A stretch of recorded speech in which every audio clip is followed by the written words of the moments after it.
Olá, tudo bem? Primeiramente, boa tarde. Eu estou fazendo esse vídeo porque é o exercício do curso Viva Bem com a Timidez. E aí, a parte do módulo 5 é entrevista de emprego. E aí, o professor Eduardo, ele pediu para que os alunos do curso respondesse a 5 perguntas. É um questionário de 5 perguntas pessoais e profissionais para uma entrevista de emprego. E aí, vamos à primeira pergunta, né?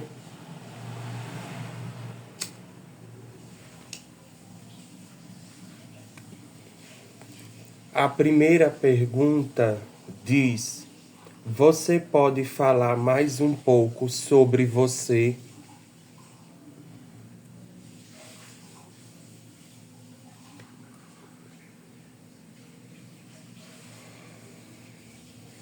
Posso sim, olha. Meu nome é Caio César Costa Santos.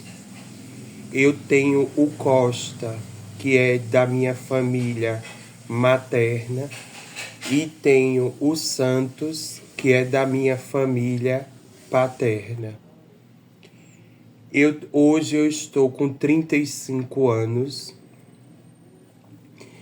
e posso dizer que eu sou um cara absolutamente agradecido a Deus por existir.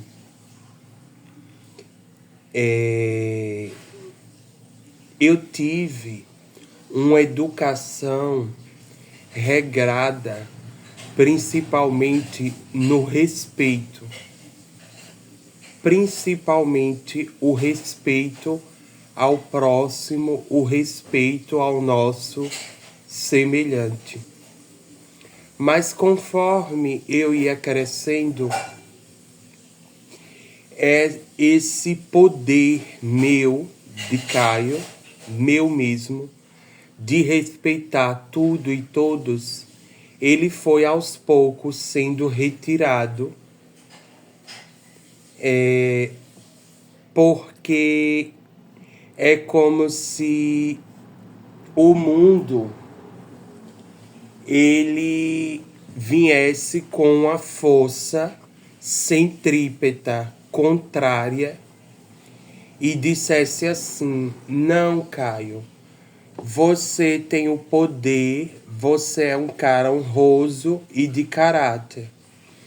Porém, eu sou o mundo e você não vai mais ter a capacidade intrínseca e imanente ou natural de respeitar o próximo.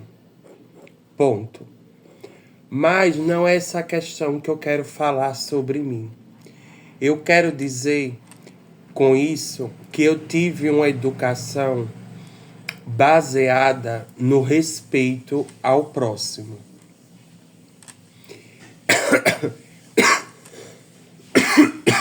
Desculpa. E aí, essa educação baseada no respeito ao próximo, ela foi regrada principalmente por idosos.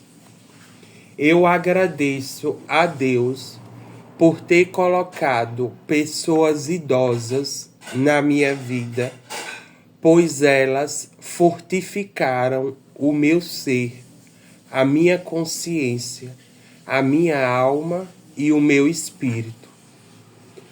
Eu sou fascinado por isso, pelas pessoas idosas, principalmente pela sua fragilidade natural da vida.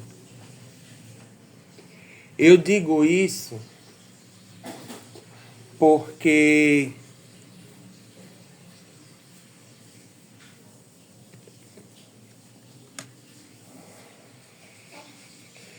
Eu tive, primeiramente, um avô, Manuel de Souza Costa, chamado Netinho. E este meu avô, ele veio a falecer quando eu tinha por volta de 9 a 10 anos de idade.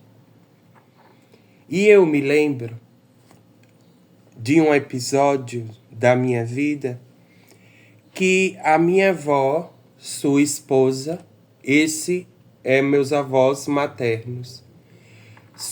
Sua esposa, minha avó, que ainda está viva até hoje, graças a Deus, com 89 anos, a minha avó chegou para mim e disse: Caio, eu disse: oi, vó, vá lá no cabeleireiro, seu João, que eu corto meu cabelo com ele até hoje, em sinal de respeito. Vá lá em seu João, cabeleireiro, e diga a ele que seu avô faleceu.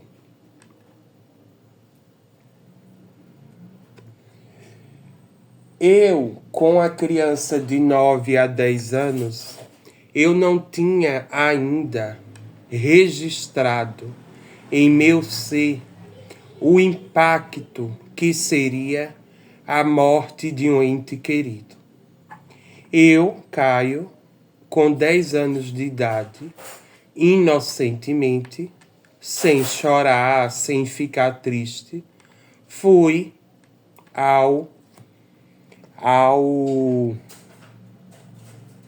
eu fui ao cabeleireiro seu João.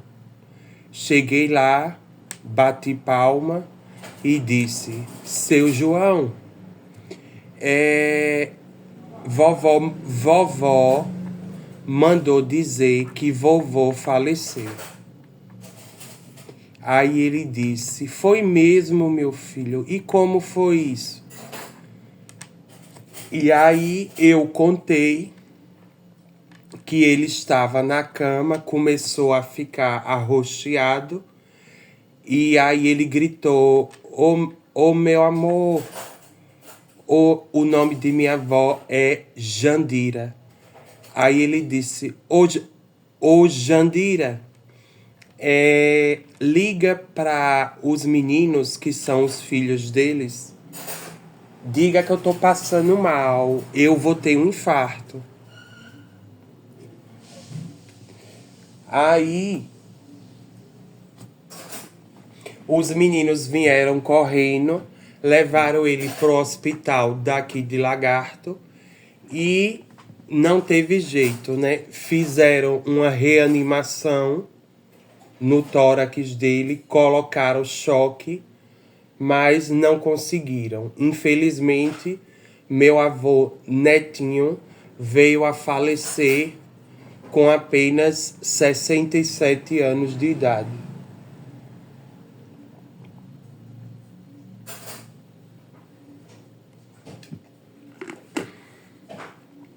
Por que eu estou dizendo isso?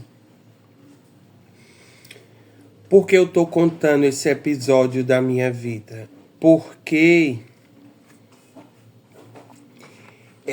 o vovô Netinho, ele foi, eu acho, não, eu tenho certeza, tem até uma foto dele aqui. O vovô Netinho, ele foi a minha maior referência na minha vida. Porque ele me ensinou coisas valiosas, como a honestidade, a caridade, a solidariedade, a generosidade e a paciência. Ele, antes de falecer,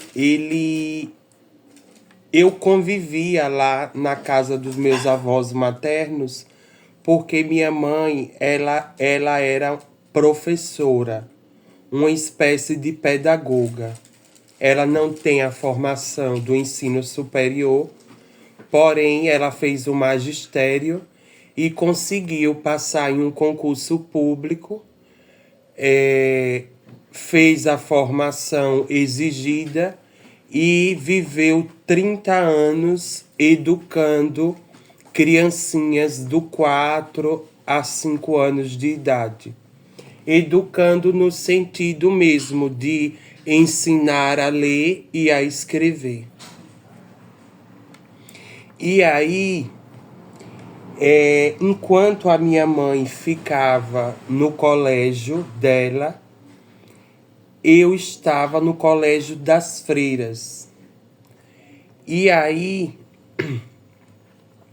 quando eu saía do colégio das freiras, eu ia... minha mãe mandava uma moça ir me pegar, ou às vezes era a Dilma ou outra funcionária de minha avó, ou eu ia para o colégio de minha mãe, ou eu ia para a casa dos meus avós maternos. Mas voltando a vovô Netinho, antes dele ter esse infarto que foi súbito e fatal, infelizmente,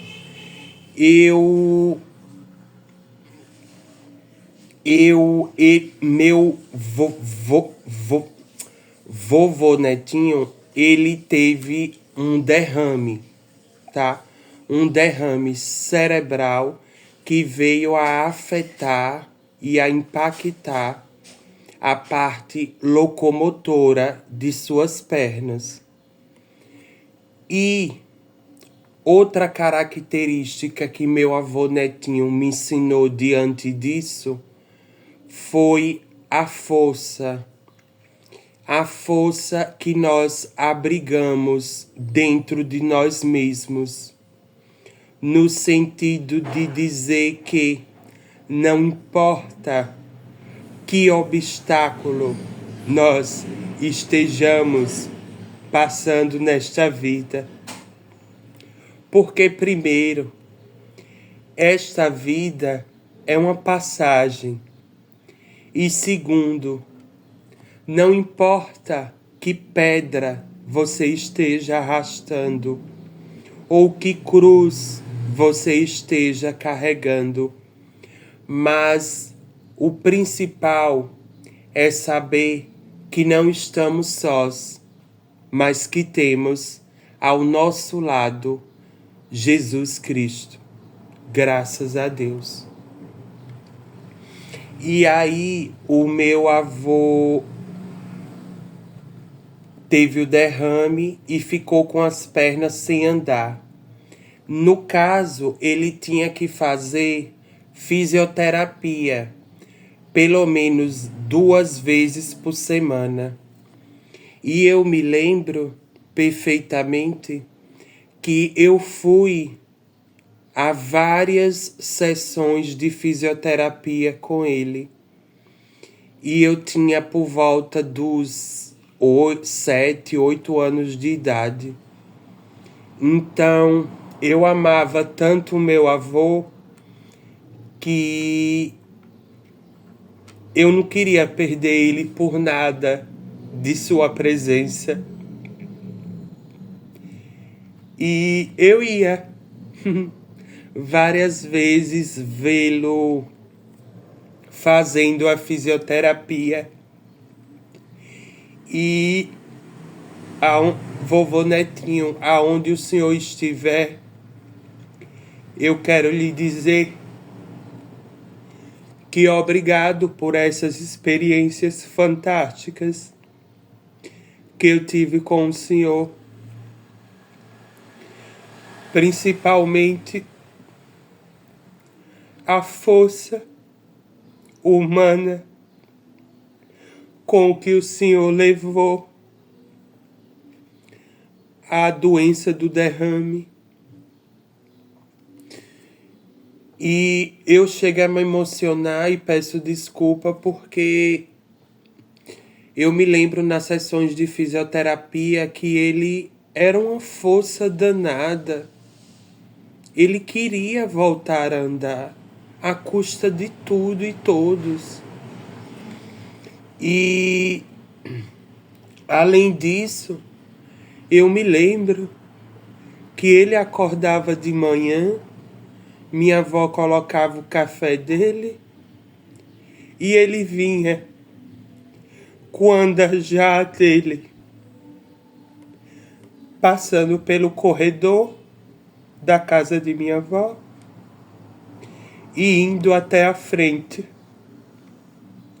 onde chegando à frente, ele se pendurava no portão,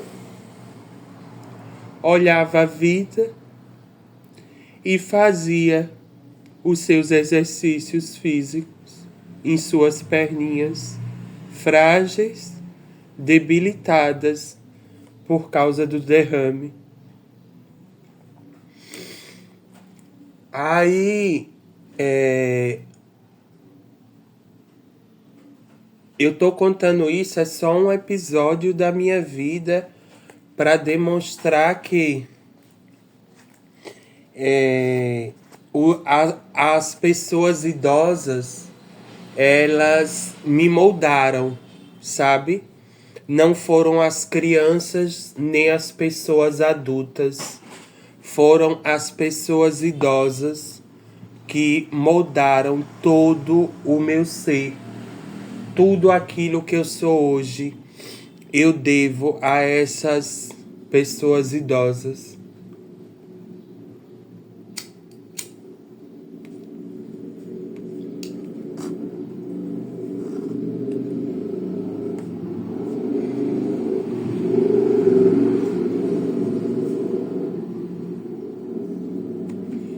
Outra pessoa idosa que eu tenho na minha vida é uma mulher. Pegou meu cigarro aqui, foi, cara? Você? Não. Eu tenho, mãe, cigarro. Não peguei, não. Eu juro.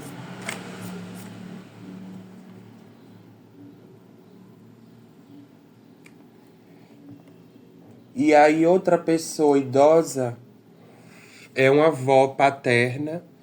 O nome dela é Josefa, mas chamava de Nenê. Dona Nenê.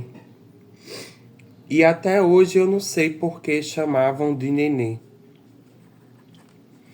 Mas era também uma mulher extraordinária.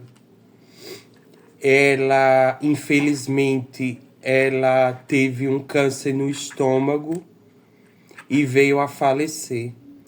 Mas eu tinha por volta dos 10 anos de idade e o meu avô netinho já tinha falecido há mais ou menos quase um ano. E aí eu tive a triste notícia que de minha avó Neném tinha falecido também.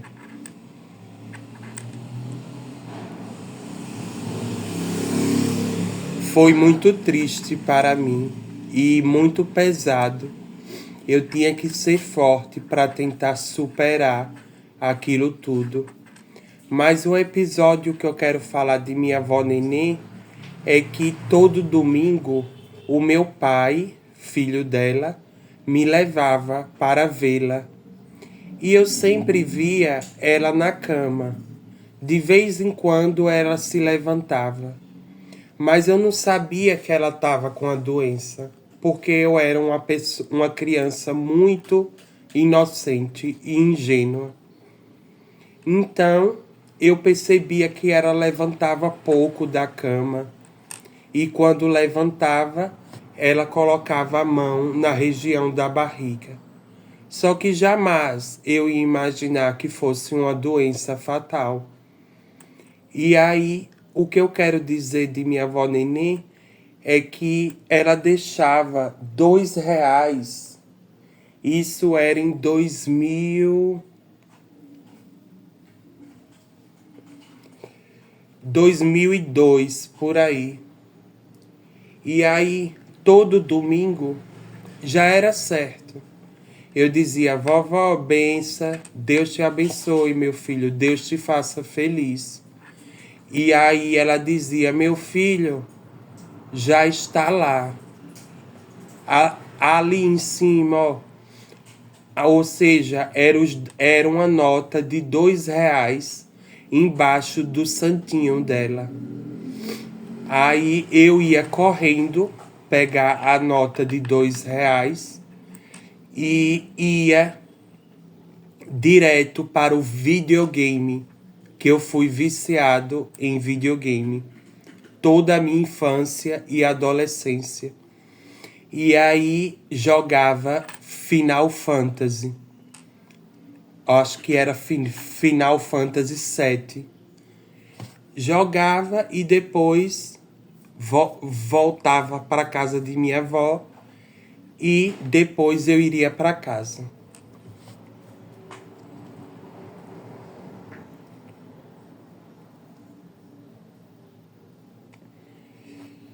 Esse mesmo episódio de meus avós dar dinheiro a mim foi desde teve muitas outras ocasiões. Eu tive também uma tia que eu saía da casa de vovó Nenê, ela morava do outro lado da rua e eu ia com meu pai visitar minha tia Edmeia. Tia Edmeia era uma mulher forte, mas se queixava de glaucoma. Naquela época não tinha aqueles colírios que eram curativos de alguma medida e ela chegou a cegar um dos olhos. E eu fiquei muito triste com aquilo. Eu não esqueço, a gente estava no sofá, somente eu e ela, e a televisão estava ligada. E aí ela me disse: meu filho, meu olho está cegando. Aí eu disse: tia Edmeia, não tem jeito? Não, meu filho, não tem não. Depois, com o tempo, ela também veio a falecer. E outra tia minha, mãe, tia Edmeia era irmã de tia Gracília? É irmã do neném. Ah. E tia Gracília, que era irmã dessa tia Edmeia, tia Gracília era um pouco mais generosa. Ela deixava R$ 50.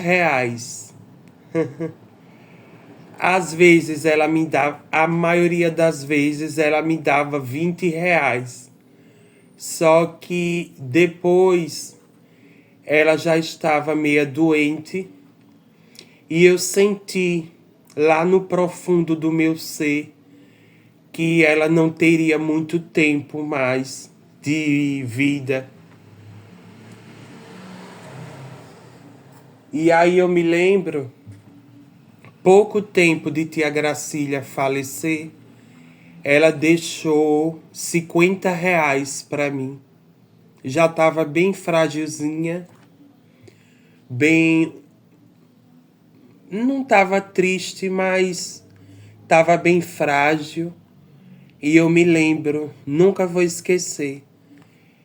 Ela disse: tome, meu filho. Eu disse: tia, é muito dinheiro. O que é que eu vou fazer com isso? Aí ela disse: tome, meu filho, você merece. Você é um menino bom, você é um menino maravilhoso. E aí eu aceitei com tamanha alegria os R$ 50 e fiquei pensando: o que é que eu vou fazer com R$ 50? Ah, já sei, muitas horas de videogame. E aí, se eu não me engano, eu torrei todo no videogame. Esses episódios com essas pessoas idosas são para mostrar que a vida é frágil, muito frágil. E essas coisas aconteceram justamente comigo para nosso Senhor, para Deus mostrar que nós não somos melhor que ninguém. Que ninguém. E para mostrar que a velhice, ela merece respeito, mais respeito. Todos sabem por quê. Porque quando envelhecemos, perdemos a coisa mais importante de toda a vida, que é a substância da própria vida. Perdemos aquele sustentáculo que é o mundo. Nos desequilibramos e caímos inevitavelmente. Outra pessoa idosa, para encerrar essa parte da minha vida, é a minha avó Jandira, que é a mãe de minha mãe e que está viva hoje, graças a Deus, com 89 anos.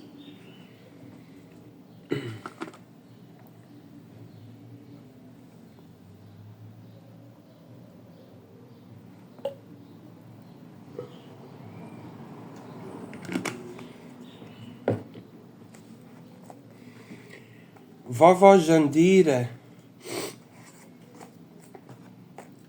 ela merece aqui um espaço muito especial.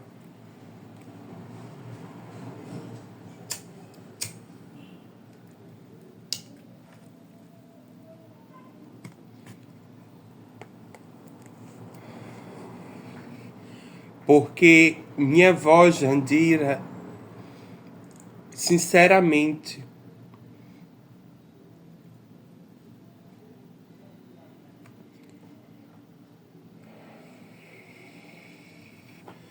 com toda sinceridade, minha avó Jandira, ela é a prova de que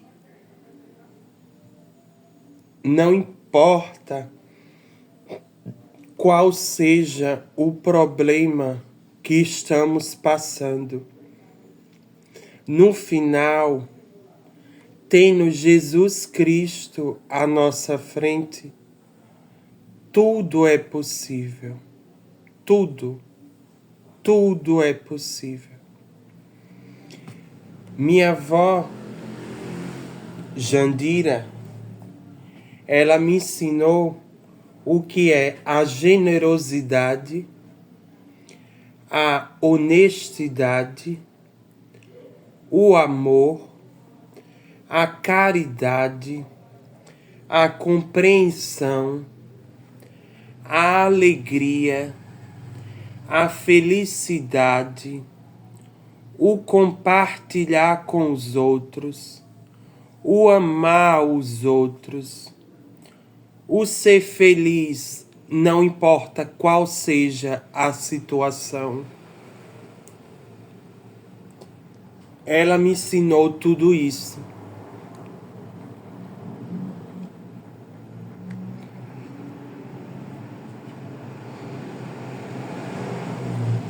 E o mais interessante de minha avó Jandira é que ela,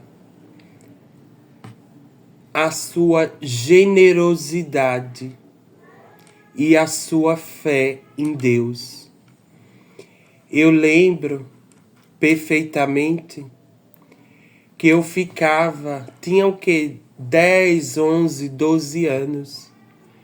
E isso até o final da minha adolescência.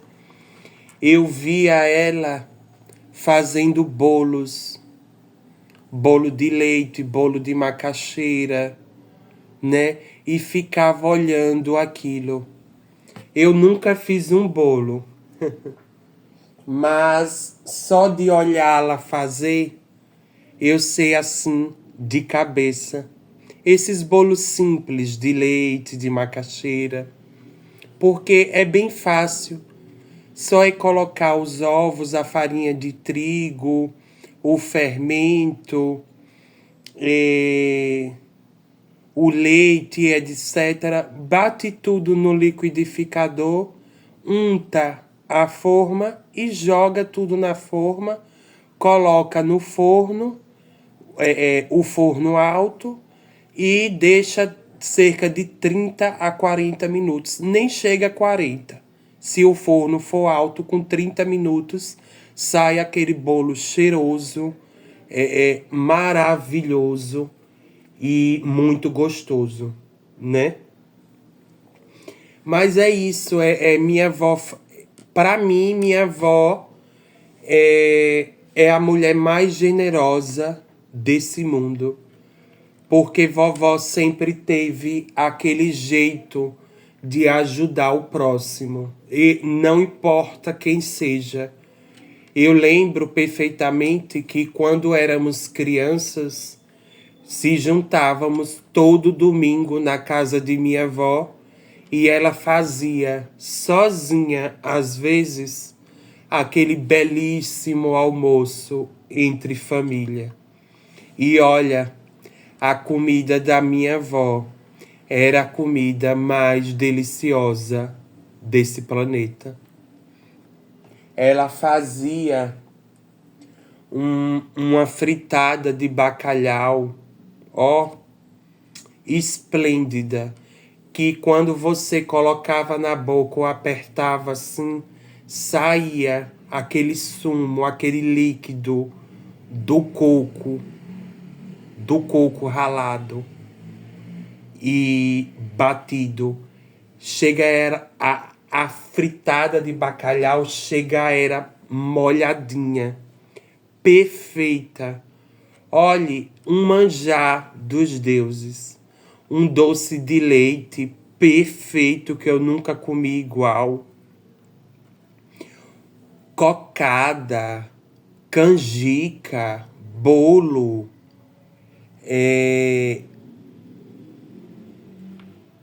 enfim, uma infinidade de coisas esplêndida.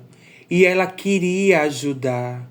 A minha avó queria ajudar. E até hoje ela quer ajudar com o pão. A minha avó, ela me ensinou. Sabe o que, gente? Assim, hoje minha mãe está quase que impossibilitada de pegar, de estar se levantando o tempo todo, porque ela teve um problema na perna e usa moletas. Minha avó, a mãe dela, me ensinou isto. Meu filho, presta bem atenção. Quando um ser humano ele é incapaz ou impossibilitado de fazer alguma atividade, por exemplo, física, você vai lá e ajuda. Então, eu fui criado como um rei pela minha avó Jandira, porque eu sentado assistindo televisão quando criança, ela vinha com um pedaço de bolinho e suco, com um todinho, com um biscoito recheado, com um pão com manteiga esquentado com café com leite. Então, e eu faço isso até hoje para a filha dela, que é minha mãe. Então, a minha avó é isso. Minha avó Jandira, ela me ensinou. Acho que a coisa mais importante nesta vida é você ser solidário, sabe, com o próximo. É você ajudar mesmo, entende? É como assim você tá andando na rua e uma criança, um adulto ou um idoso tropeça. Então você corre e sustenta aquele idoso para que ele não caia. Então, minha avó Jandira foi exatamente isto na minha vida. Ela me ensinou isto e eu sou grato a ela até hoje e até a minha morte por ela ser essa pessoa extraordinária na minha vida. E aí, eu encerro essa primeira pergunta sobre falar um pouco mais sobre você. E quero dizer só mais uma coisa, que eu estudei em um colégio das freiras até a 4ª série, depois eu fui para um colégio público, o Polivalente, e fiquei até o 3º ano. Depois eu fui para um pré-vestibular autêntico, tentei o vestibular para geografia, não passei. Depois eu falei, mãe, eu quero passar na federal.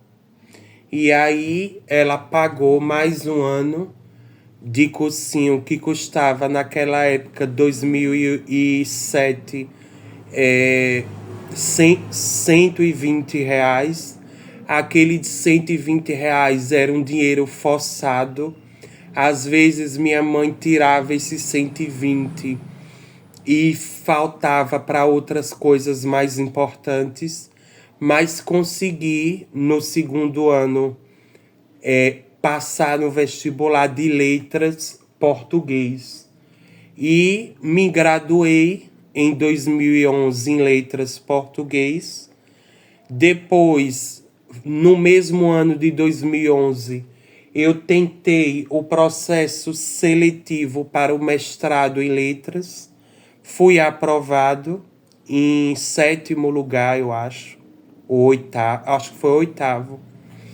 E aí fiz o mestrado 2 anos. Em 2014 eu defendi uma tese chamada Bons Tempos Aqueles, Implicações na Expansão do Campo Deítico. Fui aprovado, fiz uma palestra sobre a minha tese, recebi conceito A, que é o máximo, então fui aprovado. Hoje eu sou mestre em letras. Depois o meu sonho era fazer o doutorado. O meu sonho era se tornar doutor em linguística pela Unicamp. Eu fui em 2014 mesmo, no mesmo ano que me tornei mestre. Fui, viajei de avião e etc. Estudei bastante e fui reprovado na prova de inglês. E eu sou de touro, né? Então, touro, ele é assim. A principal qualidade de quem é taurino é que quando ele quer alguma coisa, ele vai até conseguir. E aí, em 2015, eu estudei o ano todo e fui fazer a prova de novo e reprovei na mesma prova, que foi a prova de inglês. Quando eu fui para a Unicamp, era o meu sonho ali, porque eu não sei o que foi que aconteceu, porque Deus não quis. Mas nas 2 vezes que eu entrei na Universidade de Campinas, nossa, eu ia crescer tanto ali, porque a universidade é lindíssima. Para mim, sem sombra de dúvidas, é a universidade em termos de geografia, em termos de fauna e flora, em termos de estrutura física. Para mim, a Universidade de Campinas é a mais bonita do mundo. Eu acho que do país, sim. Talvez do mundo. Eu me apaixonei mesmo pela Universidade de Campinas. Mas me apaixonei pelas pessoas também, pelos alunos, pelo respeito principalmente que eles tinham um com os outros. E foi fantástico. E é isso, e hoje eu estou aqui, vamos dizer assim, eu me considero um filósofo, eu me considero um escritor, eu tenho 3 livros. O primeiro livro que eu publiquei pela editora Virtual Books, que eu agradeço ao editor Jaime Mendonça, foi Tratado de Psicometafísica. O segundo livro foi um tratado sobre Deixes. E o terceiro livro, que saiu em julho, foi Investigações Fenomenológicas. E tenho algumas dezenas de artigos e algumas apresentações de trabalho. E é isso, e tô tocando a vida. Amo orar. Hoje a minha vida é orar e seguir a vida adiante. Bem, essa resposta da primeira pergunta eu encerro e coloco um ponto final. A segunda é: o que você sabe sobre a empresa? Bem, eu posso ser contratado por qualquer empresa, basta me querer, tá certo? A terceira pergunta: por que você quer este trabalho? Olha, eu, Caio, sou um cara muito eclético, né? O que é eclético?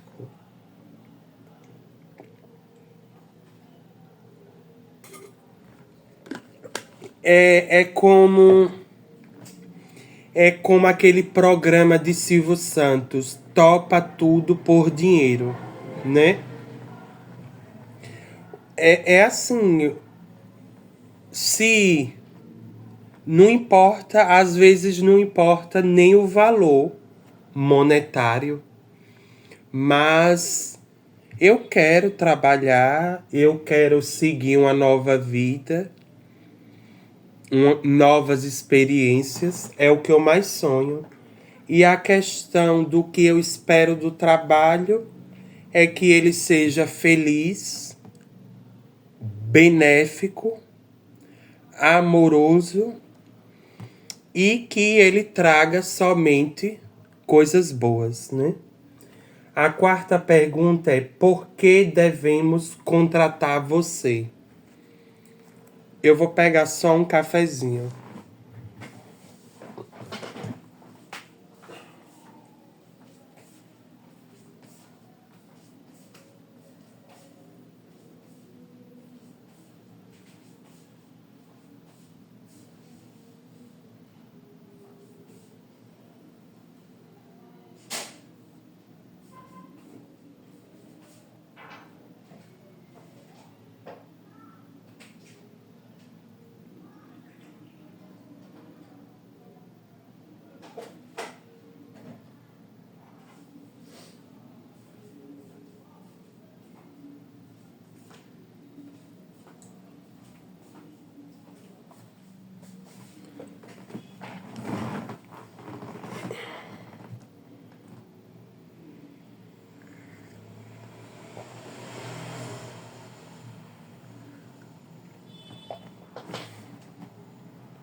Vamos lá, quarta pergunta: por que devemos contratar você?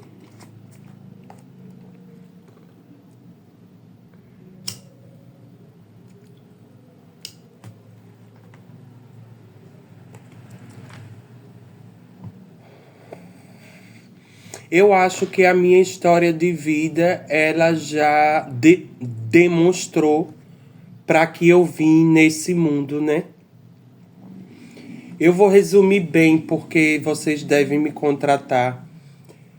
Vendo um pouco da minha história de vida com meus avós, minhas tias, todos eles pessoas idosas, eu acredito 100% de certeza que Deus escolheu também eu para ser feliz e para ajudar o próximo. Por isso que ele colocou pessoas desse tipo na minha vida para demonstrar e, acima de tudo, para me ensinar e aprender o que é realmente a vida humana. E a última pergunta é: onde você se imagina daqui a 5 anos? Olha, eu tô com 35, 5 anos chega a 40 anos.